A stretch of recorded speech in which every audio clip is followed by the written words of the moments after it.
quem não está cumprindo a lei ainda precisa começar a pensar em cumprir, né? Vão fazer 3 anos que a lei nova, que já foi alterada, já se tornou velha, né? Então, estamos atrasados. Começando a falar nesse gancho aí que o Gilberto comentou da fiscalização, então, assim, não sei quantos de vocês já estão sofrendo ou não ação civil pública do Ministério Público, exigindo o cumprimento da lei no que se refere a ter controle de jornada, cumprimento da lei, até então, no que se refere a limite de 8, no máximo mais 2 extras por dia, cumprimento da lei no que se refere a intervalo de almoço de 1 hora, pelo menos, cumprimento da lei no que se refere às 11 horas, cumprimento da lei no que se refere ao descanso semanal. Nesse momento, de transportadores, a gente deve ter pelo menos umas 6 ou 7 ações civis públicas. Tem o transportador que tem mais de uma ação civil pública em diferentes estados. Em outros ramos da atividade econômica, a gente tem muito mais. Nesse momento, a gente tem mais de 10 ações civis públicas. Para quem não sabe o que é isso, é o Ministério Público do Trabalho entrando com uma ação civil pública na Justiça do Trabalho e pedindo que o juiz fixe uma multa para o caso de descumprimento da lei. E aí, a defesa do mérito não existe. Eu não tenho como dizer para o juiz, eu quero ter o direito de descumprir a lei. A nossa defesa é só dizer assim, não cabe aplicar uma outra multa além daquela já prevista em lei. E o Ministério Público diz, cabe sim, porque a multa prevista em lei é tão baixa que a empresa não está cumprindo. Olhe quantos autos de infração ela tem sofrido ao longo dos últimos anos, ou mesmo que só uma vez ela tenha sido autuada nesse pacote que a gente chama pacote de jornada, que é máximo de 2 extras por dia, intervalo de refeição de pelo menos 1 hora, intervalo de 11 horas entre 2 dias, o descanso semanal, feriados trabalhados. Só por conta deste pacote, mesmo que sejam as primeiras autuações, os diferentes procuradores regionais pelo Brasil todo já estão ajuizando as ações civis públicas. E pior, os juízes estão julgando procedente essas ações. E nesse momento a gente tem liminar fixando em R$20 mil a multa por dia, por trabalhador, por infração, para o caso de descumprimento à lei. Isso quer dizer que se eu, em determinado dia, tiver, por exemplo, 20 motoristas que excederam a jornada em mais de 10 e que, eventualmente, por conta disso, não façam 11 horas de parada entre um dia e outro, eu terei 2 infrações, não vou nem dizer das outras, 2 infrações por motorista, seriam R$40 mil por motorista, vezes 20 motoristas, dá um dinheirinho considerável. Ok? Então, por favor, pensem muito antes de não cumprir a lei. Não dá mais. Nossa atividade está muito visada e cada vez mais o cerco está apertado. Mas se há 3 anos eu vim aqui e disseram assim, puseram um monte de bode na nossa sala, e quem acompanhou a gente há 3 anos atrás, na época da 12.619, deve lembrar que eu disse isso, tiraram muitos bodes da nossa sala. Talvez tenham ficado alguns porque a nossa atividade é complexa, mas melhoraram muito a lei. Pena que não foi essa a primeira versão. A gente fez um painel praticamente comparando como é e como ficou, ou como ficará quando entrar totalmente em vigor a lei, apontando só aqueles pontos principais, como institutos. Então, tempo de espera, o tempo de reserva lá, 2 motoristas no mesmo caminhão, questão de limite de jornada e assim por diante. Então, estou honrado com a presença do Dr. Marcelo Araújo aqui, que é meu colega 2 vezes, advogado como eu, professor como eu, fomos, não sei se você ainda está lá, mas fomos professor da mesma instituição, que era Curitiba, e na época eu era vice-diretor e a gente criou, acho que foi se não a primeira, uma das primeiras instituições do Brasil a criar a disciplina de Direito do Trânsito. E claro que não podia ser outro professor senão o Marcelo. Então, já que ele está aqui, nós vamos aproveitar o conhecimento dele quando chegarmos na parte nova da lei.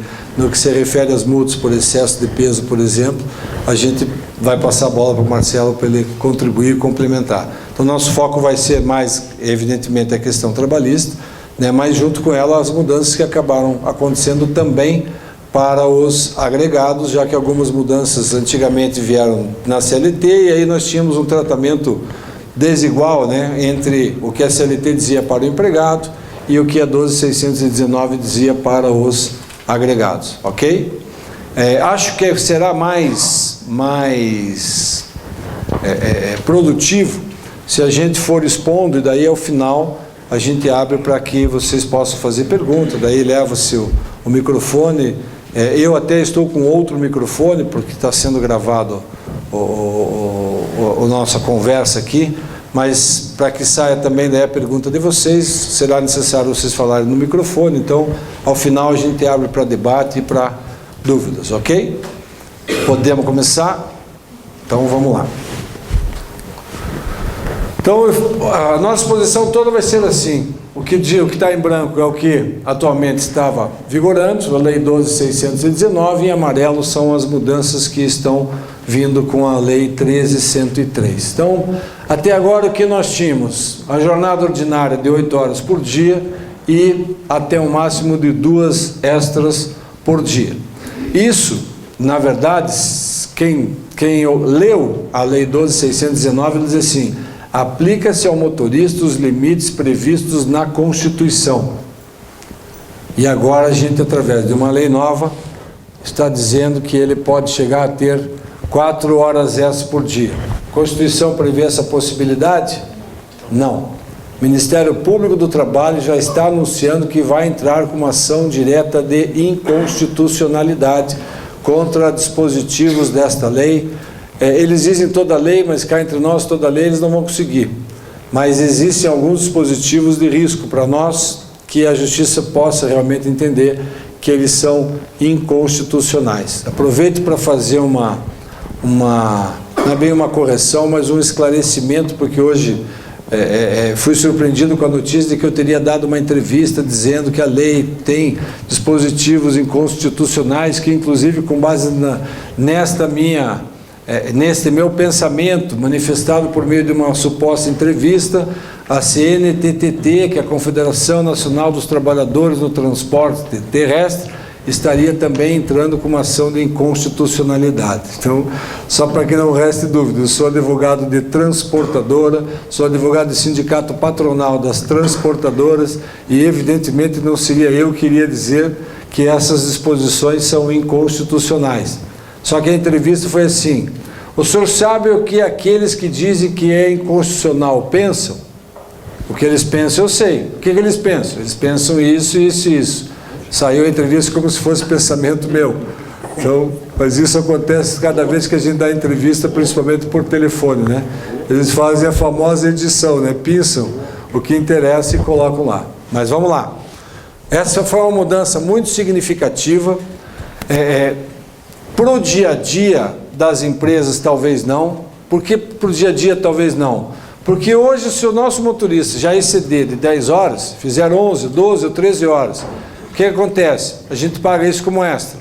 E aí, pagando como extra, perante o motorista, nós estamos quitando tudo que ele tem direito. Qual é o problema do limite de 10? São as ações civis públicas do Ministério Público, que dizem que cada vez que exceder a 10 horas por dia, a gente tem que pagar uma multinha, que eles começam pedindo 20 mil, e tem juiz acatando os 20, tem juiz acatando 15, tem juiz acatando 10 mil, tem juiz acatando 1.000 ou 5 mil. Então isso no Brasil todo está um verdadeiro salseiro. Mas enfim, acho que aqui é uma grande evolução. Mas aqui acho que sem dúvida houve um grande e significativo avanço. Se a gente não conseguir isso via convenção coletiva, a minha recomendação é: negociem via acordo coletivo, conseguir autorização. Mas eu não preciso, não faz mal. É bom ter esta possibilidade para evitar autos de infração que, por sua vez, podem gerar. Tempo de direção. Aqui a mudança também foi boa, foi grande, e vamos tentar entender o que fizeram. Até então nós tínhamos que o limite de 4 horas consecutivas na direção, devendo haver a partir, no máximo 4, e tendo que haver um intervalo de no mínimo 30 minutos. O que diz o novo texto da lei? Que eu preciso ter um descanso de 30 minutos a cada 6 horas viajadas. Ué, não são 5 horas e meia? 5 horas e meia é o tempo máximo de direção. Mas se eu tiver 5 minutos de intervalo nessas primeiras 5 horas e meia, isso está valendo. Eu posso fracionar o meu intervalo de 30 minutos a cada 6 de viagem, desde que eu não passe, na primeira perna eu não posso passar de 5 horas e meia. E aí até a 6ª hora eu tenho que ter pelo menos 30 de descanso. Posso fazer 30 de descanso antes das 5 e meia? Claro que sim, a lei estabelece limites máximos. Não pode trafegar, no máximo 5 horas e meia sem qualquer intervalo. Se quiser trafegar 6 direto, não pode. Mas se fizer um intervalo de pelo menos 5 minutos nessa primeira perna, pode depois fazer o intervalo dos outros 25, e aí, considerando que nas 6 horas ele acabou usufruindo de 30 minutos de intervalo. Aqui o avanço foi, como eu disse, bem significativo, e essa mudança toda saiu da CLT. Esse horário de descanso antes tinha, na lei do motorista, melhor dizendo, na primeira versão da lei do motorista, na 12.619, havia esse limite na CLT e havia esse limite no Código de Trânsito. Então valia para o agregado e valia para o empregado. Agora tiraram esse limite da CLT, puseram ele apenas no Código de Trânsito. Na CLT, a lei nova se limita a dizer assim: o motorista deve respeitar os intervalos previstos no Código de Trânsito brasileiro. Então, vale tanto para o agregado quanto para o motorista empregado, mas só há previsão expressa disso no Código de Trânsito brasileiro. Ok? Essa foi uma mudança significativa, porque a perna de 4 horas todo mundo reclamava que estava muito curtinha, né? Então, e a lei expressamente diz aquilo que a gente já falava na lei anterior, algumas coisas que a gente já defendia em relação à interpretação da lei anterior, a nova versão diz mais claramente. Uma delas é de que o tempo de descanso ou os intervalos de 1 hora podem ser usufruídos coincidentemente com esse tempo aqui. Então eu posso fazer meu intervalo para a refeição de 1 hora, por exemplo, depois de 5 horas e meia dirigindo, o motorista para 1 hora e mata 2 intervalos ao mesmo tempo. O descanso do tempo de direção e mais o intervalo intra-jornada de pelo menos 1 hora.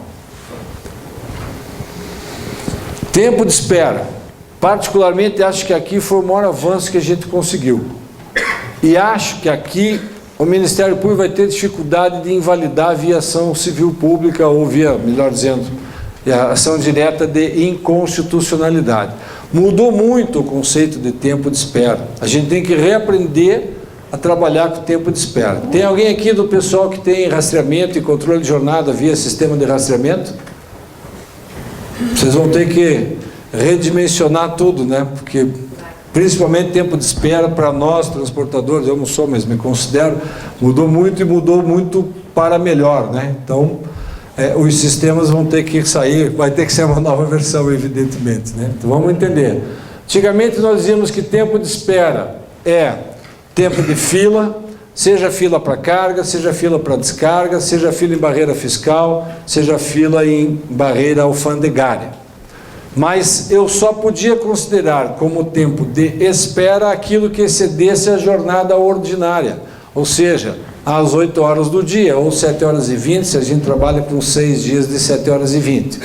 E aí, ele era de pouca valia, porque muitas vezes se o tempo de espera, tempo de fila acontecesse no decorrer do dia, ele carregava com a jornada estourada. Daí carregava e não podia sair viajar, porque já tinha dado o tempo de trabalho do dia. E agora isso mudou e mudou para muito melhor. A lei expressamente diz assim, tempo de espera não é jornada de trabalho, o que é ótimo para nós, né? Fila, então, não é mais tempo trabalhado, por definição legal, e deve ser descontado do tempo trabalhado, mesmo quando ocorre no meio da jornada. Então, comecei meu dia às 8 horas da manhã, encostei no destinatário a 12:30, e aí vou ficar parado lá até às 6 da tarde para descarregar. Fiquei 5 horas e meia parado em fila. Isso é tempo trabalhado?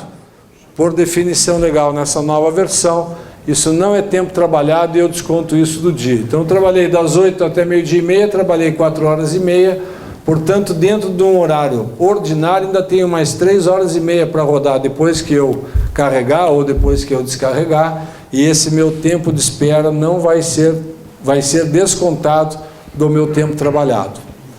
Esse tempo deve ser indenizado à base de 30% da hora normal. Antes a gente estava indenizando quanto? Tempo de espera tinha ficado muito caro.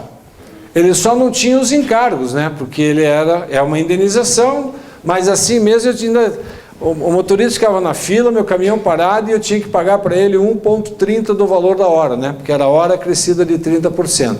Agora mudou muito e agora eu preciso pagar 30% do valor da hora, também como verba indenizatória, portanto ótimo, continua sendo um pagamento sem encargos, só que isso no meio da jornada, ok? Melhor ainda, a lei diz que se a espera for superior a 2 horas, o tempo vale como repouso. A lei já diz que isso vale como repouso. E dependendo da quantidade de horas, vale tanto para o repouso da 1 hora intra-jornada, como para o repouso das 11. E a gente já vai ver isso. Mas como assim? Ele não vai ficar 11 horas na fila. Mas é que a gente vai ver que as 11 horas agora podem ser fracionadas em 8 mais 3. Se ela pode ser fracionada em 8 mais 3, ou 9 mais 2, ou 10 mais 1, porque não tem que ser 8 mais 3. A lei diz que esse é o limite, no mínimo das 11 ele tem que usufruir de 8. Mas se ele usufruiu, por exemplo, de 9, a lei diz que nas 16 horas seguintes ele tem que usufruir do que faltou. Se faltaram 2, e se ele ficou parado mais de 2 horas em fila, eu posso considerar que no dia seguinte ele já compensou o que faltou para usufruir as 11 horas integrais. Parametrizar tudo isso que vai ser vai ser difícil, né? Mas tem que parametrizar. Entenderam? Nesse ponto, alguma dúvida? Porque esse tema é muito importante, pode ser que até o final vocês esqueçam. Vamos lá. Tem um dispositivo... Se ele vai fazer a pergunta, eu vou repetir para todo mundo entender. Tem um dispositivo um pouco à frente que fala que o tempo de espera ele não pode prejudicar o recebimento do salário do dia normalmente. Tá. O que isso quer dizer? Ele perguntou, porque a lei diz realmente que o tempo de espera não pode prejudicar o salário recebido normalmente. Ele quer dizer o seguinte: se ele passar o dia em tempo de espera, você não vai poder pagar esse dia para ele à base de 0,3 da hora normal. Daí você tem que pagar pelo dia trabalhado, no mínimo, o valor de um dia. Salário divididos por 30. Então, naquele dia, mesmo que ele passe o dia em espera, você paga o dia normal de salário e não daí com base nisso aqui. É isso que o dispositivo quer dizer. Desde que o dia dele ele não ganhe menos do que ganharia no dia normal. O que ele não pode é nunca ganhar menos do que ele ganharia no dia normal de trabalho, porque estava em fila. Então, o salário normal está garantido. Tempo de espera, na verdade, é um plus. Ok? Então, tempo de espera, vejam sempre como um plus em termos até de pagamento. Eu não vou dizer remuneração, porque a parcela tem natureza indenizatória. Mas, senão, eu diria que é uma remuneração adicional ao salário normal.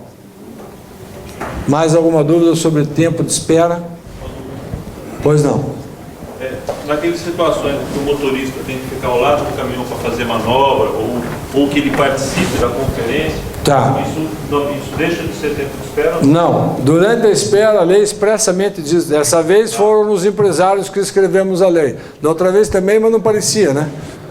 Durante a espera poderão ocorrer pequenas movimentações no veículo sem que isso, a lei expressamente diz, sem que isso descaracterize esse tempo como tempo de espera. Então, isso está muito bem redigido. Acho, como eu disse, que aqui foi a melhor evolução, até porque, infelizmente, os transportadores continuam se sujeitando a esperas inadmissíveis diante daquela lei que a gente vinha praticando. Com a fila custando 1,30 do valor da hora, e vocês aceitando filas de 4, 5, 6 horas, Vocês são heróis. Diga.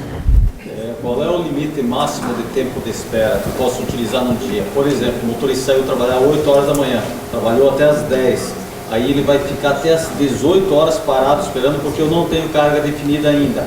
Aí depois das 18 horas definiu carga, ele vai iniciar novamente a jornada? Qual é o máximo? Em princípio você pode... Não é aqui. Aqui, ó. Se a espera for superior a 2 horas, o tempo vale como repouso. No teu exemplo, assim, ele ficou 8 horas em tempo de espera. De um dia que ele tinha que descansar 11, ele ficou 8 já parado. Como você pode fracionar 8 mais 3, ele só tem que ficar mais 3. Claro que existe um outro lado, tudo bem, mas teu motorista aguenta depois dormir só 3, ou essas 8 ele ficou movimentando o caminhão e teve que ficar acordado. Então, daí cai na pergunta dele também. Tá, nesse dia ele ficou mais tempo em fila do que trabalhando, então esse dia eu vou descontar, eu vou pagar só 30%. Também não dá.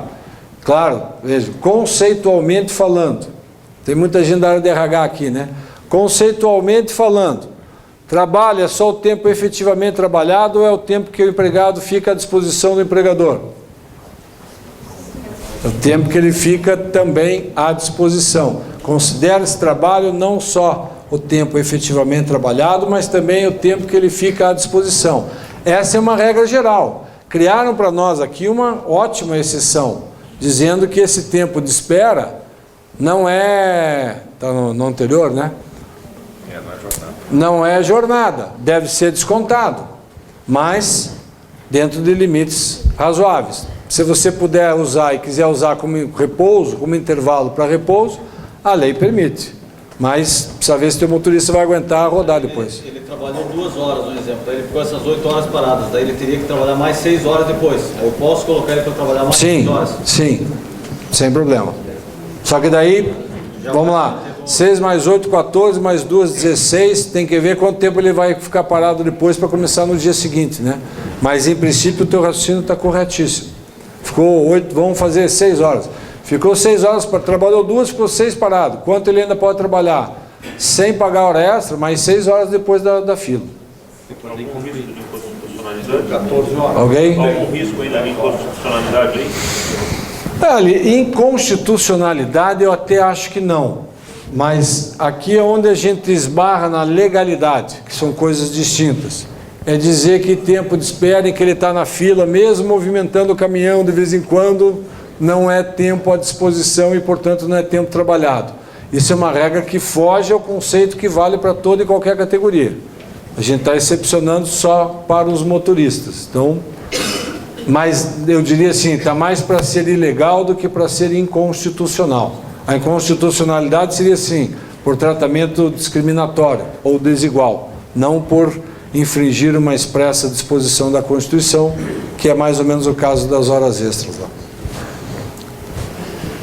Tempo de espera, alguma dúvida? Pois não. No caso, tá, se passar das 22 horas, eu tenho que pagar o adicional noturno, como a lei manda ou não? Tempo de espera é tempo trabalhado ou não? Não. Não precisa. Tempo de espera, responda que eu estou raciocínio. Tempo de espera é tempo trabalhado? O tempo de espera não. Então, no tempo de espera você paga 30% do valor da hora, ponto. Não sei se com o tempo a jurisprudência vai dizer assim, não, mas a hora noturna tem outro valor, mas até que eles entendam assim, a gente vai pagar, porque se começar a pagar pelo mais, não tem volta, né? Então, melhor pagar pelo menos, depois... Era essa a tua dúvida? Ok. Repouso semanal, também mexeram para deixar mais claro alguma coisa que algumas empresas já faziam. Na primeira versão da 12.619, não sei se vocês acompanharam ou lembram, a presidente vetou o dispositivo que dizia que poderiam ser acumuladas até 108 horas, se eu não estou enganado, para daí gozar o descanso semanal na volta da viagem. Então ele poderia acumular até, acho que 4 semanas, e aí na volta ele faria esse gozo das 4 semanas acumuladas. Ela vetou, dizendo que isso era inconstitucional, que o repouso semanal é semanal e que não tinha jeito. Além disso, puseram na lei que nas viagens de longa distância, quando ele ficasse mais de 7 dias longe de casa, na volta ele teria direito a 36 horas, quando na verdade todas as categorias têm direito a 35 horas de descanso por semana. Por que 35? São as 24 do final de semana e mais as 11 que precisa ter entre um dia e outro de intervalo. Então, entre o sábado e o domingo já teriam, vamos pensar assim, 11 horas e mais as 24, então tem que dar pelo menos 35. A lei velha dizia 36 e dizia que em viagens superiores ele poderia fazer o descanso proporcional, sem abordar ou sem avaliar a questão do limite desta proporcionalidade. Quanto tempo ele pode ficar fora de casa para ter descanso na volta? Agora a lei expressamente define, que primeiro definiu melhor que são 35 horas por semana, né? O descanso semanal tem 35 horas, diz que é permitido fracionar e que é permitido acumular até 3 descansos consecutivos, ou seja, ele pode ficar 3 semanas viajando e aí quando voltar terá 3 dias consecutivos de folga. E expressamente prevê a possibilidade de dividir ou de fracionar o descanso semanal em 30 consecutivas e aí 5 ele teria que usufruir na sequência. Quando é que ele vai usufruir as 5? Talvez aqui, né? Perceberam como o tempo de espera vai ser escape para muita coisa? Para poder fracionar o descanso semanal, para poder fracionar o interjornada de 11 horas e, claro, para usufruir também o intervalo intra-jornada. Alguma dúvida aqui? Pois não. E se ele faz o período sempre inferior a 7 dias, qual é o período de descanso também? 35? 35. Esse é o mínimo para todo mundo. Um seminário que teve em São Paulo, na NTC, algum tempo atrás, falou-se muito daquela danos existenciais, que era o fato do motorista passar o final de semana longe de casa e que isso gerava outras situações. O Ministério Público queria, inclusive, que o DSR só contasse quando ele estivesse na sede. Sim. Né? Isso mudou alguma coisa? Não. As ações estão... Todos ouviram a pergunta? Ele disse que na NTC, algum tempo atrás, no seminário, falaram muito sobre o dano existencial pela falta de fruição de descanso semanal e que o Ministério Público estava querendo que só se considerasse descanso semanal quando ele usufrui em casa, não valeria em viagem. Eles realmente faz tempo que querem isso, mas dessa vez, como eu disse, a gente conseguiu escrever a lei melhor. Então, a lei expressamente diz que se o empregador oferecer, como já dizia 12.619 também, né? Se o empregador oferecer condições de que o empregado usufrua do descanso semanal, mesmo em viagem, vale o descanso semanal em viagem sem nenhum problema. E a questão do dano existencial, que está virando moda realmente, principalmente na nossa atividade, a gente tem visto muito indeferimento a este pleito. Porque os motoristas estão entrando gostando de dizer, coitadinho, ele era... Né? Não estou ironizando a dificuldade da atividade deles. Mas ele, quando escolhe ser motorista, sabe que vai ter que viajar. Depois ele entra com uma ação indenizatória e diz assim, olha, eu era obrigado a viajar, não podia conviver com a minha família. Pô, escolheu a profissão errada, né?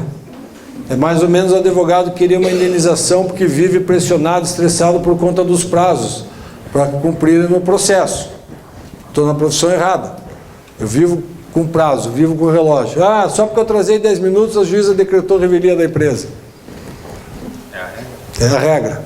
E a regra do jogo, no caso dos motoristas que viajam, é viajar. Então, já vem sendo indeferidos. O problema é sim, sendo muito franco, hoje esse número é menor, mas nós, transportadores, abusamos da jornada durante muitos anos. Todos nós sabemos disso, inclusive quem não é do ramo. A sociedade, os juízes, aí por conta disso nos julgam, às vezes pesadamente. Ou seja, tem juiz que adora pegar a ação de transportador e diz assim, bom, aqui eu vou ferrar. Depois eu vejo como, mas eu vou ferrar. Outro dia eu peguei, levaram um processo para a gente avaliar lá se tinha alguma coisa ainda por fazer.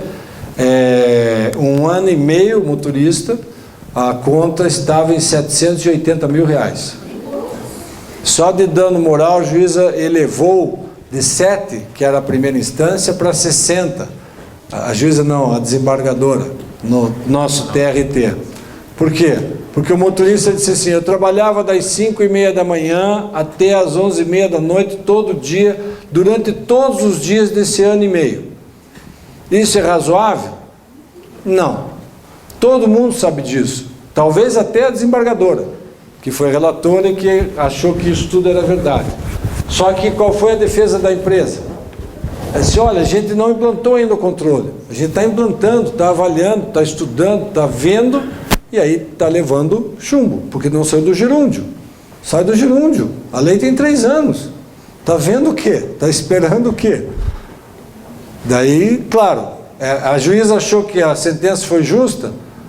Achou porque ela estava a fim de punir a empresa. Por quê? Porque a empresa deliberadamente se manteve numa prática ilegal, que não dá mais nem para alegar artigo 62, e também não fez controle de jornada. O que resta a desembargadora? Vai aprender a lição. Remédio amargo, né? R$780 mil. 1 ano e meio. Ainda bem, né? Se ele ficasse 5, tinha que entregar a transportadora para ele. Então, repouso semanal, portanto, dá para acumular 3, dá para fracionar, e agora caiu para 35 horas. Melhorou para nós. Viagem dupla. Lembra que tinha o tempo de reserva? Como é que se pagava o reserva? Lembra ou não? Alguém ainda manteve aqui a atividade de motorista em dupla? Alguém tinha e deixou de ter com a lei nova? O ritmo foi uma. É que você pegou só o tempo de que já não tinha mais. Acho que deve ter mais gente que tinha motorista em dupla e daí aboliu porque ficou caro, né? O motorista ia do lado dormindo e taxímetro ligado. Então tinha um motorista, ponto 3, né, para pagar durante as 24 horas do dia, e aí em algum momento o caminhão tinha que ficar 6 horas parado com os 2 motoristas dormindo. Então a regra era essa, né? O motorista em repouso tem direito ao tempo de reserva, que era 30% do valor da hora normal, entendia-se como uma espécie de sobreaviso, e o caminhão tinha que parar 6 horas por dia. E aí um descansava na cabine e o outro, se fosse o caso, descansava no alojamento. Isso melhorou e agora se diz que o motorista descansando não é trabalho. Quanto que tem que pagar para ele? Nada. E olha que antes de virem essas leis, já tinha jurisprudência entendendo que o motorista do lado, hora eles entendiam que ele tinha direito a receber, porque era sobreaviso, ora entendiam que não era nem sobreaviso, que era tempo à disposição, pagava igual o outro motorista. A gente tem um monte de sentença nessa linha, por sinal, né? E agora, felizmente, a lei diz expressamente que motorista descansando não é trabalho, mesmo que seja na cabine. Portanto, quanto que eu tenho que pagar para ele? Nada.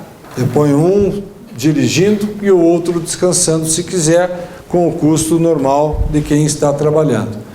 E a cada 72 horas é que eu preciso dar 6 horas de descanso com o veículo parado. Portanto, em vez de ser todo dia, a cada 3 dias que o caminhão tem que parar por pelo menos 6 horas, para que um durma na cabine e o outro durma no alojamento. Então, quem tem viagens com menos de 3 dias, já ficou bem mais fácil trabalhar com 2 motoristas no mesmo caminhão.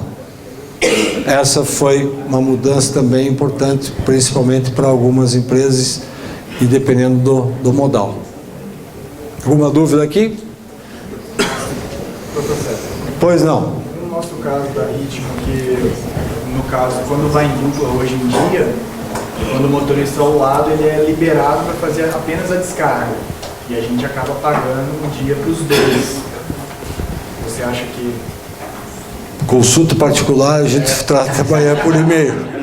Não, brincadeira, Fabrício. Vou te dar o mesmo direito que os outros, né? É que... Vamos lá, ele sai da onde para onde? Um exemplo, de Araucária para Cubatão. Daí vai um não liberado dirigindo e o liberado do lado, porque ele só vai descarregar. Daí, teoricamente, o não liberado, que vai dormindo, ou que pode ir dormindo ao lado, ele não tem direito a nada. A lei diz expressamente que o motorista descansando não é trabalho. Daí quando chega lá, quem foi dirigindo descansa e quem estava do lado é quem vai, teoricamente, trabalhar. O que ele coloca no diário? Descansando. Descanso. Motorista reserva. Ué. Ganhou uma carona até Cubatão, né? Ele tinha um negocinho para fazer lá, né? É que vocês, pela realidade de vocês, daquele cliente que tem o liberado e o não liberado, vocês têm uma situação atípica. Você tem um para dirigir, o outro para quê? Só para rendê-lo lá em Cubatão. Era mais fácil ter um lá em Cubatão fazendo isso, né? Em condições normais. Então a tua situação não é exatamente a que a lei prevê. Daí a gente trata no particular. Quanto ao tempo de reserva, aqui alguma dúvida? Vocês tinham bastante dupla e aboliram, né?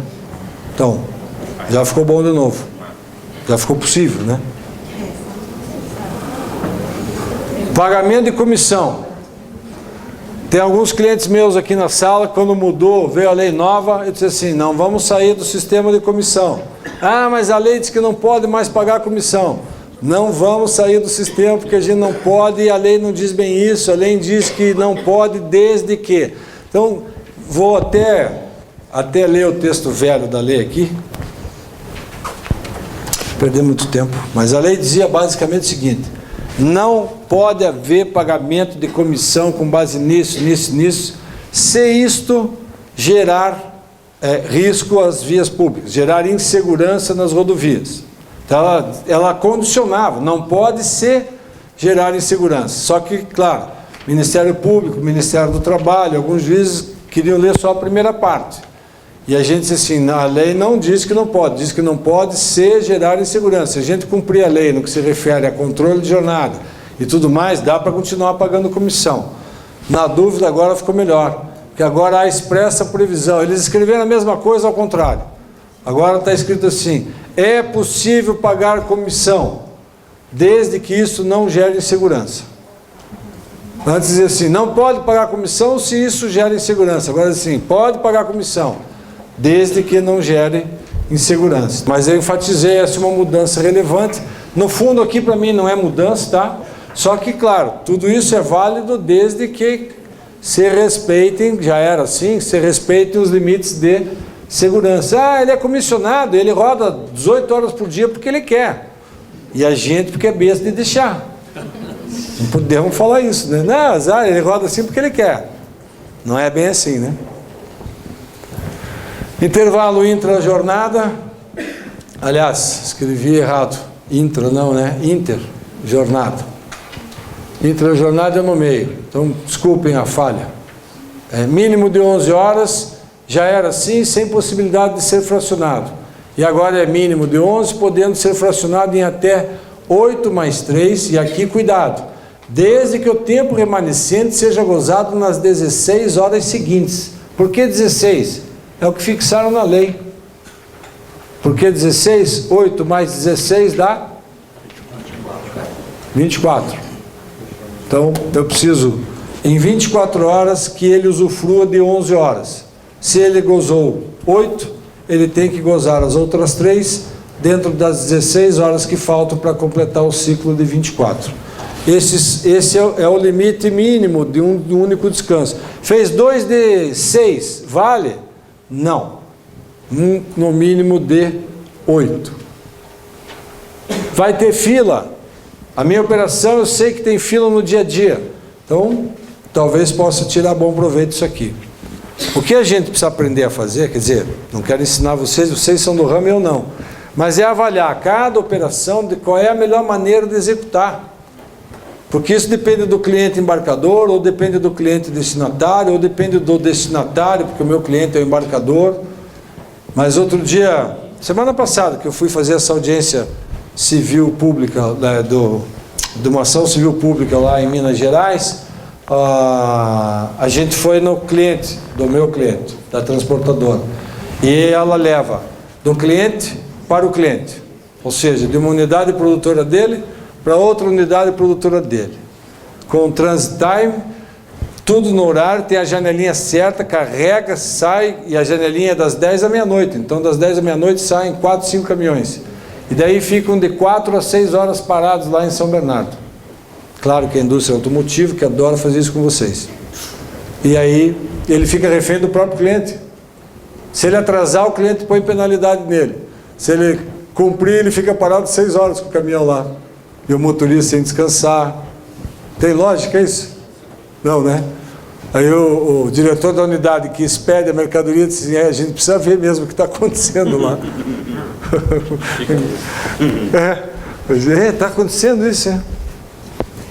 Põe uma aguinha para mim, por favor. A lei expressamente diz aquilo que a anterior não dizia. De bom senso a gente imaginava como sendo assim, mas o Ministério do Trabalho chegou a autuar algumas empresas, porque ele queria que os nossos motoristas tivessem horário pré-determinado e fixo que nem a nossa secretária. Ou seja, começa às 8 da manhã e termina às 18. Todo dia de segunda a sexta, ou de segunda a sábado. Ah, mas um dia ele começa às 6, outro dia ele começa às 10 da manhã. Ah, não pode, isso é legal, auto de infração. A gente fez alguns acordos coletivos com o sindicato dos trabalhadores profissional, já punha essa possibilidade e agora a lei expressamente diz que o motorista não tem horário rígido e fixo para iniciar e encerrar a sua jornada, o que na verdade foi só para sossegar uma condição de excessos de auto de infração por parte do Ministério do Trabalho em cima dessa questão. Então, legalmente hoje o motorista não precisa ter horário certo para entrar e sair da jornada. Ah, mas o meu pessoal faz isso. Qual é a tua atividade? O meu é fracionada. Entrega na cidade. Tudo bem, ele bate cartão ponto, nem usa diário de bordo, né, ou o rastreador, enfim, é uma outra situação, evidentemente. Exame toxicológico. A Lei 12.619 já trouxe esta novidade. Só que a Lei 12.619 dizia o quê? Que o motorista poderia ser submetido a testes e expressamente dizia, desde que o empregador tenha um programa de controle de uso de drogas e bebidas. E aí um monte de cliente meu queria botar bafômetro, queria isso, queria aquilo, e dizia assim, ó, tá, primeira pergunta, e se der positivo? Difícil se não, né? É doença ou é sem vergonhice? Se é doença, dá para mandar embora o empregado doente? Às vezes tem coisa que é melhor não saber, né? Que eu digo os cornos, né? Muitas coisas. Que eu digo os cornos. Não é assim? Eu descobri que meu motorista bebe. Claro, beber em serviço é uma situação diferente, mas... E principalmente dirigindo um caminhão, em estrada. Mas falando sério, a lei realmente dizia isso. Ele poderia ser submetido desde que a empresa tivesse esse programa. Então eu dizia para os clientes assim, ó, você tem um programa? Mais ou menos não tem, né? Mas vamos imaginar que tem. O programa é em que sentido? Porque é programa de prevenção, não é programa de punição por uso de drogas e bebidas. Deu positivo, o que eu faço com o cara? Se eu tenho um programa de prevenção, vem cá, neguinho, senta aqui, vamos conversar. Traz assistente social, traz a psicóloga. Se ele admitir para elas que ele faz uso constante, ele é doente. Se ele é doente, a gente encaminha ele para tratamento e não para a rua. E aí tem coisas que é melhor não saber, formalmente. Então, era uma situação muito desconfortável, pois não. E se eu sei que ele bebe e não faço nada? Ou se eu sei que ele bebe e ele leva uma multa? Então vamos lá. Foi pego em flagrante, bêbado, justa causa. Ele cometeu uma infração, uma ilegalidade, e a gente finge que foi um momento raro e azarado dele. Percebe o que estou querendo dizer? Se a gente constata que ele é nosso motorista e no dia a dia ele se embriaga, a lei que permitia a dispensa por justa causa por embriaguez dizia assim, embriaguez habitual ou em serviço. Percebam que em 1943, quando fizeram a CLT, embriaguez habitual gerava dispensa por justa causa, ou em serviço. Então o alcoólatra era um sem vergonha, demitido por justa causa. Claro que esse conceito evoluiu, hoje ele é tratado como uma pessoa doente, que tem que ser tratado. E aí vamos comparar com qualquer outra doença. Posso demitir empregado doente? Não está apto para a função, logo não posso demitir. Não vai passar no exame demissional. Então aqui é uma parte que eu assim, acho que quiseram melhorar, mas vai ficar esquisito, vai ficar azedo isso na sequência. O que diz agora? Exame toxicológico, posso implantar desde que eu tenha programa? Não, exame toxicológico agora é obrigatório.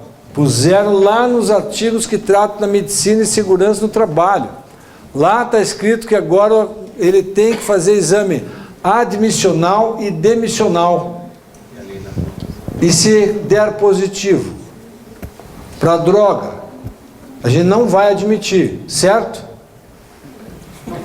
Nem vocês tiveram coragem de fazer assim, né, cara?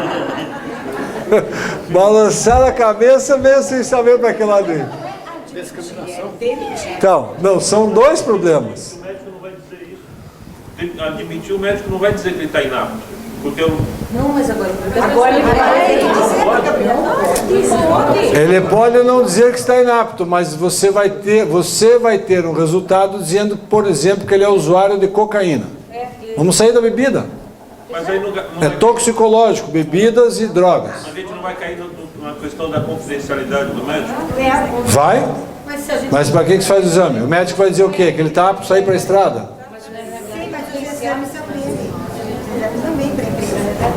Não, é empresa? Vamos lá, nós estamos neste momento tentando especular o que vai acontecer. Eu estou só mostrando que nós vamos ter problemas pela frente. Percebe o que a gente vai ter? Então, a gente já não está sabendo o que fazer bem com isso. Só que agora sim, eu não quero então fazer. Tem coisas que é melhor não saber, eu não quero saber. Agora é obrigatório. E diz mais ainda a lei. Tem que constar no PPRA. Para admissão e desligamento. Tem que constar no PPRA. Tem que constar no PPRA, no PCMSO. E esse teste passou a ser também obrigatório. Daí o Marcelo talvez possa incrementar. Na renovação da Carteira Nacional de Habilitação. Então ele vai dever satisfação para nós e para o poder público na hora de renovar a carteira. Mas então é o poder público que vai pedir esse exame lá. Ele também. Mas ele vai pedir para o agregado, porque para o empregado ele já vai ter que ter feito. O exame tem que ter janela de 90 dias. Isso é um período, não sei se vocês sabem um pouquinho do exame toxicológico, mas é um período super longo para você conseguir retroagir e captar, por exemplo, o uso de drogas. Eu tenho pai de adolescente e de tempo em tempo, de susto, eu levo ele a fazer esse exame. Tem 15 anos. Primeira vez, o pessoal do laboratório perguntou se era para esporte. Eu falei, não, é pai zeloso. E ele vai, bonitinho, lá fazer o exame. Passou? Graças a Deus passou em todos até agora. Mas ele vai lá e tira um tufo do cabelo para poder pegar os 90 dias. Não é de urina, não é de isso, é tufo do cabelo, vai para o Canadá, volta. Custa R$450. Quantos motoristas os senhores têm? Essa seria a minha pergunta. Por conta da empresa, tudo isso. Mas dá renovação da carteira? Renovação também? Vamos lá. A empresa tem que fazer este exame, ponto. Tem que fazer na admissão, tem que fazer no desligamento, e ele precisa apresentar aqui. Se isso aqui acontecer perto disso aqui, ou dos periódicos, ele pode usar o periódico. Se ele não usar, vocês pagam a renovação de carteira do motorista de vocês? Não. Então vocês também não vão pagar o exame para ele poder renovar a carteira. Tempo de fila. Aqui ficou um bodinho para nós, que a gente pode achar bom ou pode achar ruim. A lei 11.442, hoje, já diz que se o motorista ficar muito tempo na fila, dependendo do que for ajustado, ele tem direito a receber o valor da lei 11.442, ainda diz R$1 por tonelada hora. Quem paga isso para os seus agregados? Calma, levanta a mão de cada vez para eu poder contar. Paga. Quem recebe isso dos seus clientes? Imagina que você também. Senão não pagaria. Quem ajusta expressamente com os seus agregados que não vai pagar isso? Ninguém. E a gente tem sofrido algumas ações de agregado, como agregado, não só para reconhecer vínculo, onde eles reclamam o pagamento disso. E aí a gente diz, não, mas o ajuste era de quê? Porque a lei fala em ajuste. O ajuste era que isso não seria pago. Eu recomendo que esse ajuste seja feito de maneira expressa. Conste isso como cláusula lá no contrato do agregado, para evitar o risco de que isto possa gerar discussão. Porque agora a lei expressamente diz que o tempo máximo de fila é de 5 horas para carga ou descarga. A lei diz que esse é o tempo máximo e diz que após isto será devida multa. E a lei não diz mais desde que ajustado. Isso passou a ser uma imposição legal. Quem ficar mais de 5 horas em fila tem direito a receber R$1,38 por hora tonelada ou por tonelada hora. E para este fim manda considerar não o custo, o peso real do caminhão, mas sim a capacidade total do veículo. Então cuidado. Informem aos clientes. Pergunte se eles já leram a lei nova. Por isso que eu falei, isso aqui pode ser bom, mas pode ser ruim. Por quê? Quem contrata o agregado? Vocês ou o cliente? Nós, né? De quem que vocês acham que o agregado pode cobrar? Do cliente de vocês ou de vocês? De quem o contratou, né?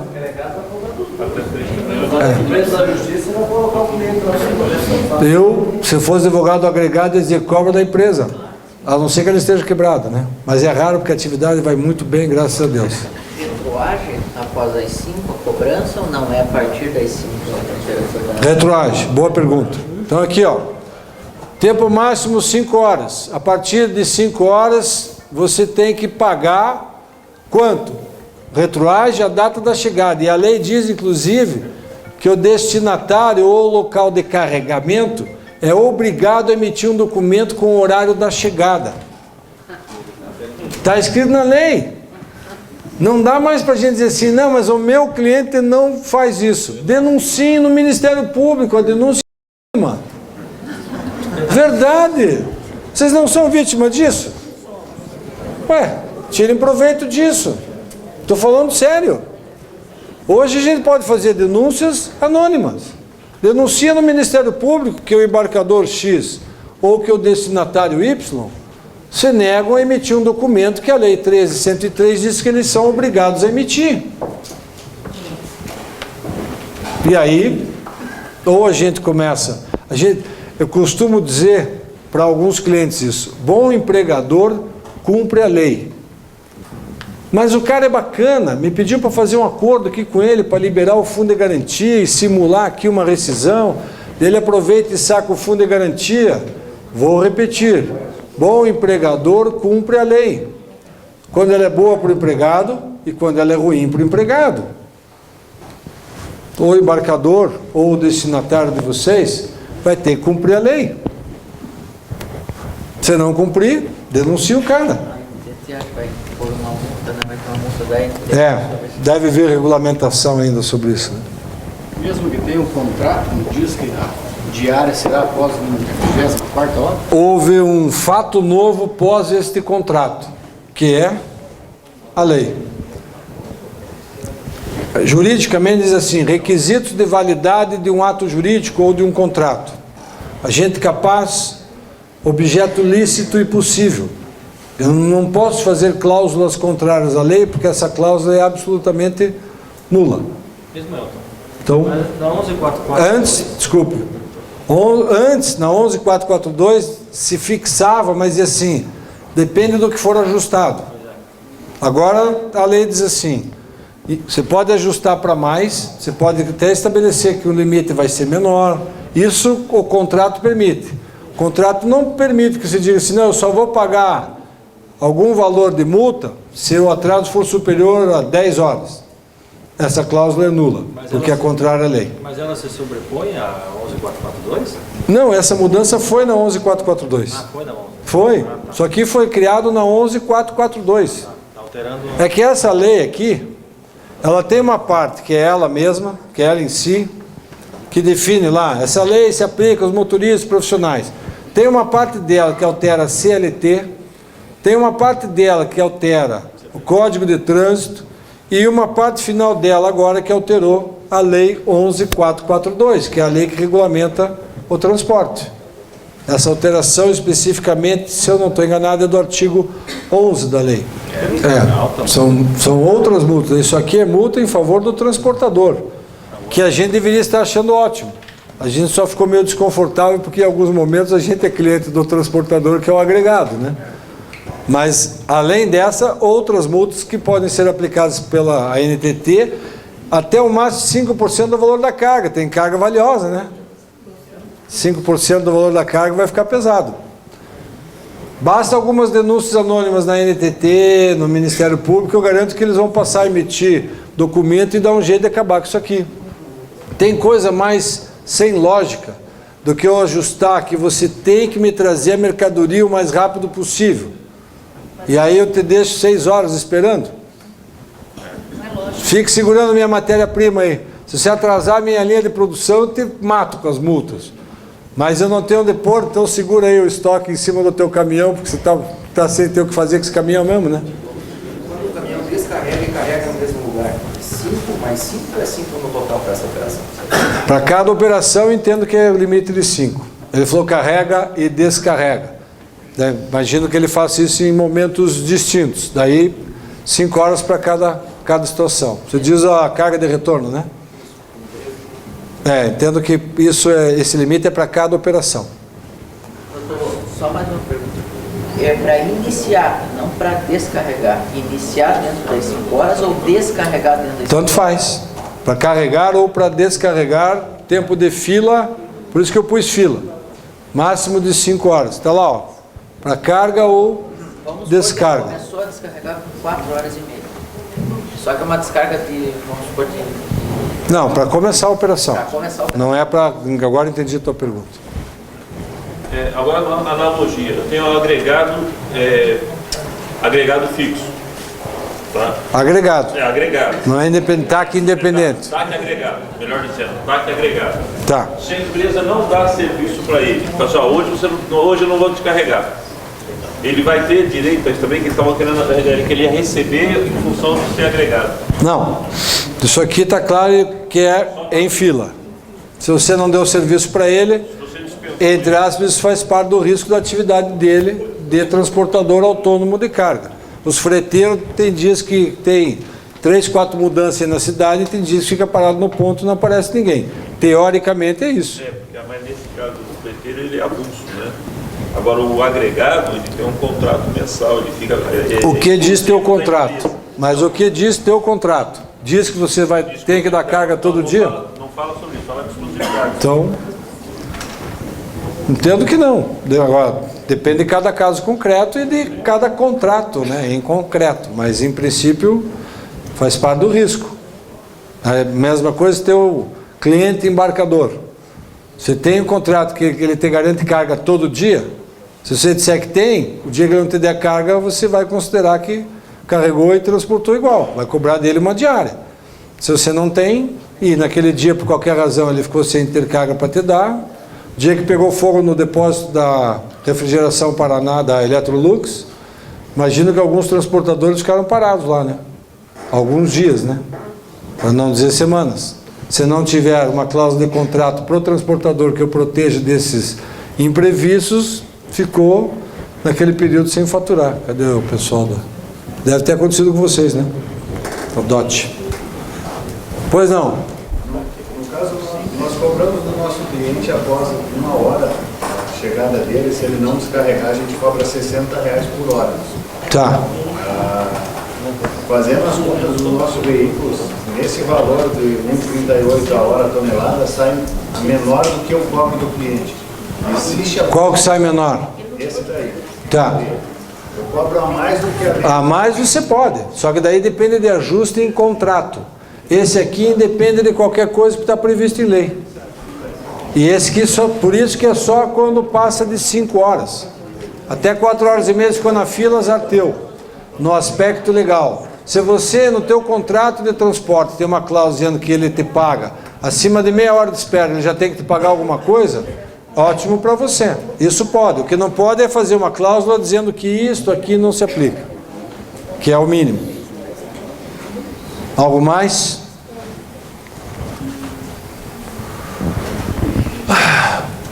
Um avanço importante, eu acho, porque essa matéria tem sido objeto de investigação pelo Ministério Público, tem sido objeto de denúncia no Ministério Público, e ainda assim a gente não consegue eliminar esse problema.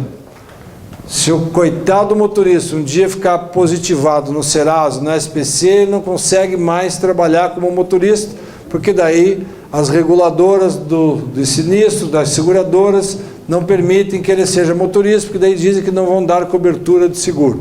A premissa é, quem está devendo vai roubar carga. O que é uma premissa absurda. Em qualquer outro ramo isso é assim, muito absurdo.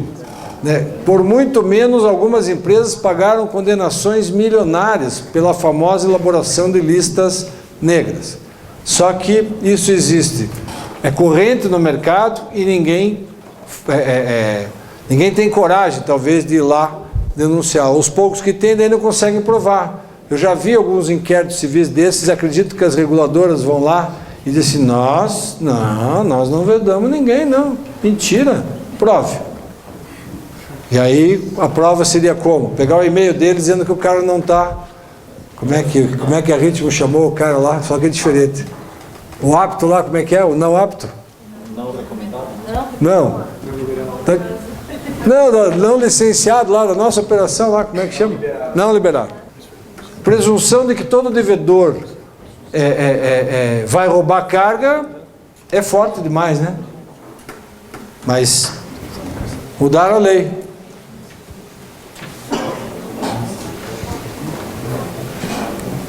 Quer falar um pouquinho da questão do eixo? Essa lei carece de regulamentação em alguns pontos, né? Não. No dia 16 de abril, né? Começa 13 ou 16? Então, está uma discussão aí. Dia 17, né? Então, ainda há divergência exatamente o dia que ela começa. Então, eu até tinha preparado um slide aqui, mas alguns itens só começam a partir da publicação dos pontos de parada. E a lei tem 6 meses para fazer, a União tem 6 meses, até 180 dias para fazer a divulgação dos pontos de parada. E depois dessa divulgação é que a gente começa a contar para fins de descanso, intervalo intra e interjornada do Código de Trânsito, é só a partir dessa publicação.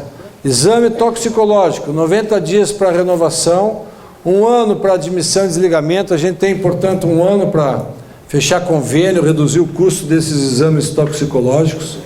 Isso só entra em vigor daqui a 1 ano. 3 anos e meio para passar a fazer exame quem tem CNH com 5 anos, porque ele acabou de renovar, tem uma CNH válida por 5 anos, e 2 anos e meio para quem tem pelo menos 3 anos. Para a sorte nossa, não vou dizer a maior, porque sempre é perigoso dizer a maior, mas a gente está com uma das maiores autoridades em direito de trânsito aqui, que é o Marcelo, e ele vai dar uma canja para nós para falar da questão do eixo erguido, né, do pedágio e conceito de vazio, mas não é para deixá-los com mais dúvida, né? Ele adora botar dúvida na cabeça da gente. Manioto, primeiro, obrigado pela deferência, desconto, pela amizade, né? Como eu vim aqui como espectador, a admiração é mútua, o respeito é mútuo, grande amigo. Eu acabei dando uma olhada na lei aqui agora, ele pensou que eu estava mexendo no celular, estava dando uma estudadinha. Tem aqui, ó, se quiser. Alguns pontos, né?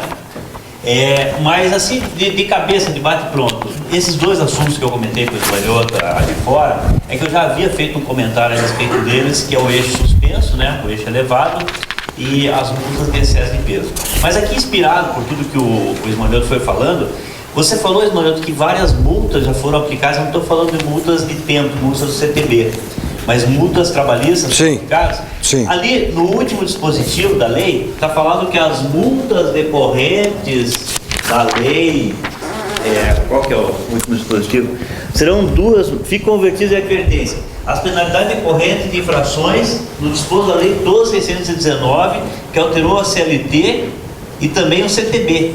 Então, expressamente, estão colocadas as multas de excesso de peso no inciso 2º do artigo 22 da lei, mas no inciso 1º, pelo que eu entendi, trabalhista, trânsito, qualquer natureza. O artigo 67A... Da falta de tempo de descanso, da falta de respeito aos intervalos, tanto as de trânsito quanto as trabalhistas viraram advertência. E mais, você comentou que o Ministério Público ainda estava entendendo como as multas eram baixas, estaria aplicando valores superiores e tanto.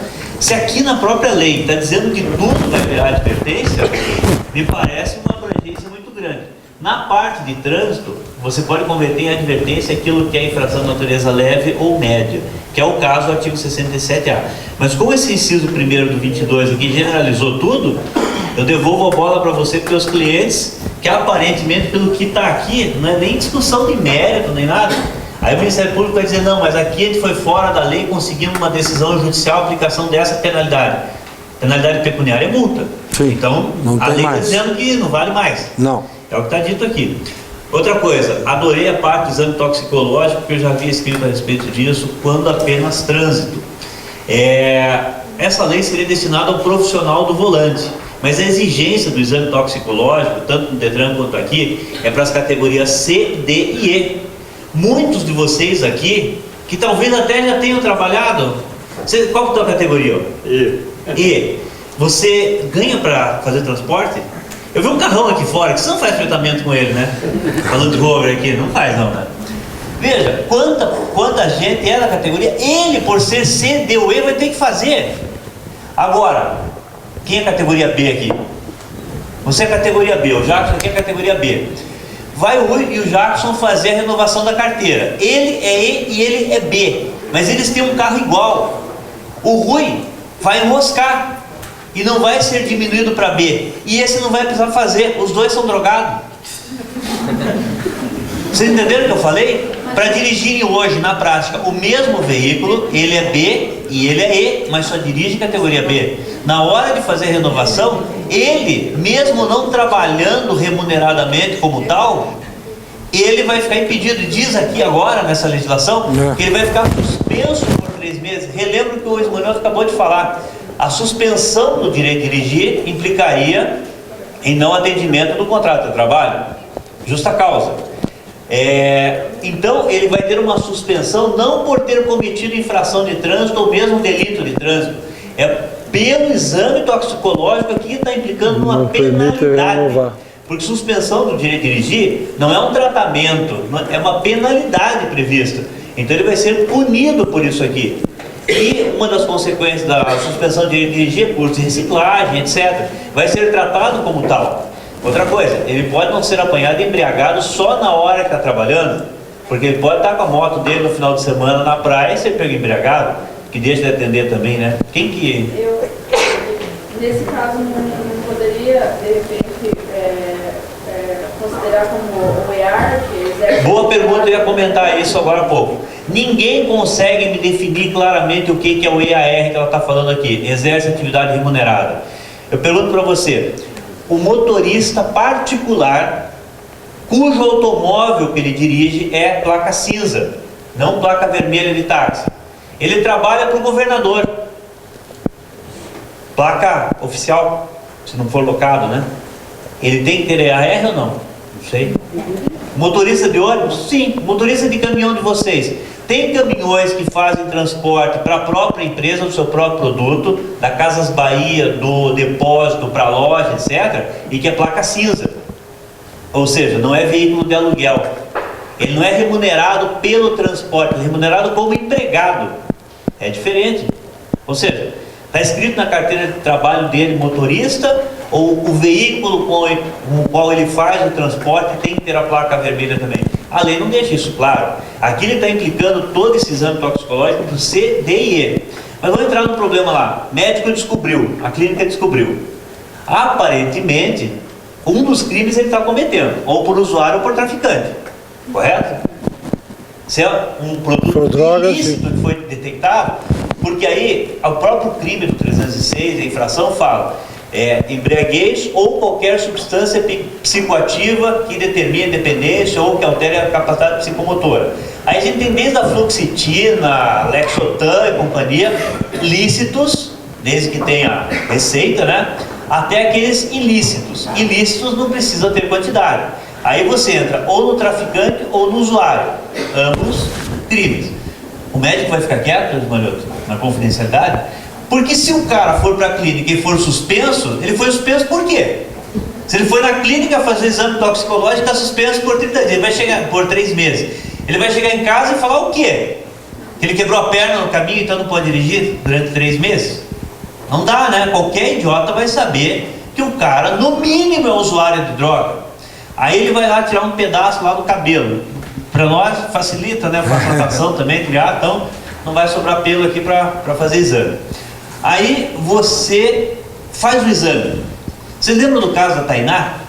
Você lembra a confusão que deu para saber, pegar os 4 do parque lá, para saber quem é que tinha material genético da menina, de quem que era o save e companhia? Aí eu conto uma história para vocês, Manioto. No posto de gasolina, de forma complacente, voluntária, o caminhoneiro, uma moça lá, mantém relações consentidas. Mas devido ao calor da emoção, partes da pele dele ficam sob as unhas dela. Ele vai lá e faz um exame toxicológico. Casa Tainá, isso é fato. Aí a moça morre depois. Ninguém sabe se foi depois ou antes. E daí ele descobre, não, mas quantos caminhoneiros haviam nesse posto aqui? Ah, tinham 4. Vamos atrás dos caras para ver se eles viram alguma coisa. Aí olha para o sujeito, não, mas aqui embaixo da pele dela tem o exame aqui. Esse cara acabou de renovar e tem o exame dele na clínica tal. Não, mas peraí, embaixo da unha dela tinha o mesmo material genético do cabelo dele? Ela está morta? E aí, como é que faz? Eu não estou vendo muito CSI Miami. Eu estou falando do caso da Tainá, que foi exatamente onde foi levantado isso. Então você vê que essa questão do exame toxicológico, na minha opinião, ele abre uma gama de discussões, a começar pela confidencialidade. Porque, na pior das hipóteses, a gente está falando de um crime. Para não ficar me estendendo, a questão do profissional indefinido, o que é isso afinal de contas, né? O eixo suspenso ou eixo elevado. Eu sempre defendi, desde o ano 2000, quando escrevi um artigo a respeito disso, que o eixo elevado, o eixo suspenso, ele não deve ser cobrado, porque ele assume a condição de carga. E eu dou o seguinte exemplo: uma pessoa vem por uma rodovia pedagiada com uma caminhonete, vamos pegar uma caminhonete grande, uma Dakota, com um semi-reboque e uma moto, todos separados, semi-reboque, a moto andando. Ele vai pagar pela caminhonete, vai pagar pelo semi-reboque e vai pagar pela moto. Se ele colocar a moto em cima do semi-reboque, ele vai pagar pelo semi-reboque e pela caminhonete. Se ele jogar o semi-reboque e a moto em cima da caçamba, ele só vai pagar pela caminhonete, ainda que seja a 200 metros antes da praça de pedágio. Se você chegar e elevar o eixo, esse eixo vai se tornar uma carga morta, na mesma situação que teria se você desparafusasse esse eixo e o colocasse sobre o veículo. Então ele deixa a ter ação sobre aquela carga. Só que o problema, reconhecendo essa tese antiga já, da não cobrança do eixo elevado, eles colocaram na lei desde que o caminhão esteja vazio. O que é vazio? É um conceito tão indefinido que eu pergunto, não, mas tem um pneu da bicicleta do cara furado que o filho dele colocou no canto lá. Ah, então está vazio. As embalagens de papel que levaram o produto e não tinham de jogar, ficaram em cima do caminhão, porque ele foi devolver lá para reciclagem, coisa parecida, então não está vazio. Não dá para passar no tag, no via fácil, porque não dá para ver. Então ele vai ter que passar pelo pedágio normal. Daí a menina vai ter que sair ou botar um espelho convexo assim para olhar a traseira do caminhão e ver se está vazio ou se não está vazio. E se for um baú fechado, aí não vai ter o raio-x para ver o que está lá. E se for um container vazio, porque o container é o invólucro de outras mercadorias que vão dentro. E ele está vazio, mas ele por si só já é uma carga. E daí? O que é um vazio? O primeiro efeito vai ser no valor do pedágio. Porque se eu pegar uma rodovia nossa aqui do estado, as caras, né? Vamos supor que eu tenho um caminhão trator com 3 eixos, né? 2 ali atrás. Elevo 1 e mais 3 eixos traseiros, 2 elevados. 3 no total.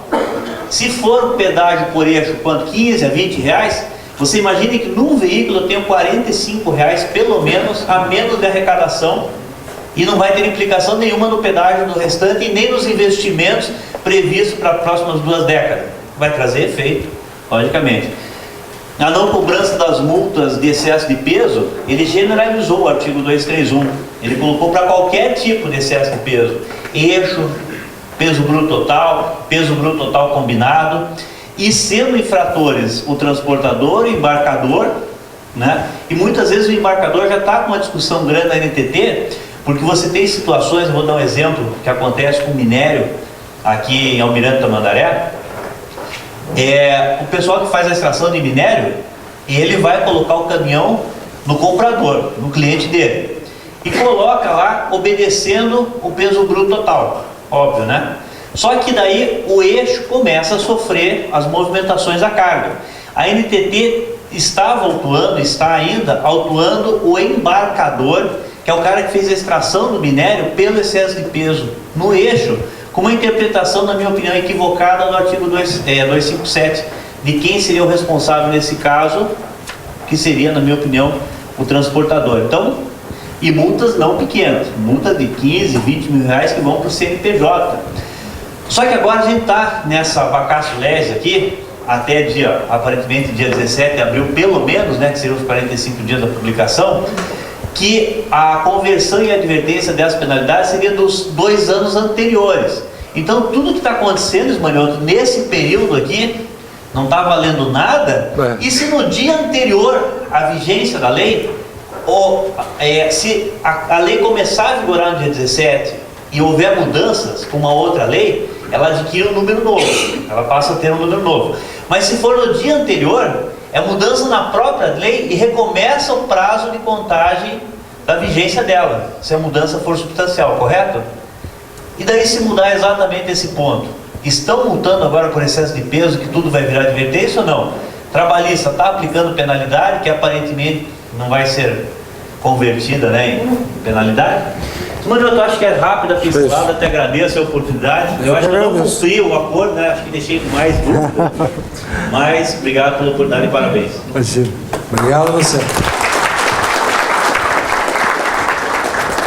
Bom, para encerrar, antes de abrir para eventuais perguntas, porque eu acabei abrindo no meio o tira-dúvida, acabei achando que seria mais fácil, a questão das autuações e dessas penalidades. Tem várias empresas que sofreram autuação, foram notificadas, apresentaram defesa, veio a notificação para pagamento da multa e agora disseram que aquelas autuações já viraram só advertência e eu já paguei a multa. O que acontece comigo? Azar. Então quem ainda não pagou, não vai precisar pagar, porque virou advertência. Não posso pedir restituição? Eu acho que não vai conseguir, porque a autuação naquele momento foi correta. Dentro do sistema jurídico vigente daquele momento, a autuação foi correta, a multa foi imposta e foi paga. Isso é mais ou menos quando vem isenção, por exemplo, de multas, correção monetária no aspecto tributário. Tá, mas eu que paguei o imposto em dia, paguei tudo, ou paguei a multa antes de vir essa isenção.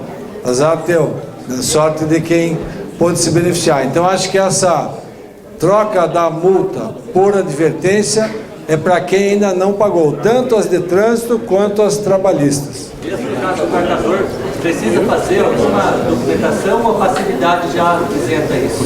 Desculpa, não entendi. No caso do embarcador, ele precisa ter algum recurso ou só a passividade? Não vem de qualquer forma? De qualquer forma, só esperar, vai ser anulado. Mas você está dizendo de qual multa? De peso? De peso, isso. Imagino que automaticamente vão transformar a advertência, não precisa fazer mais nada.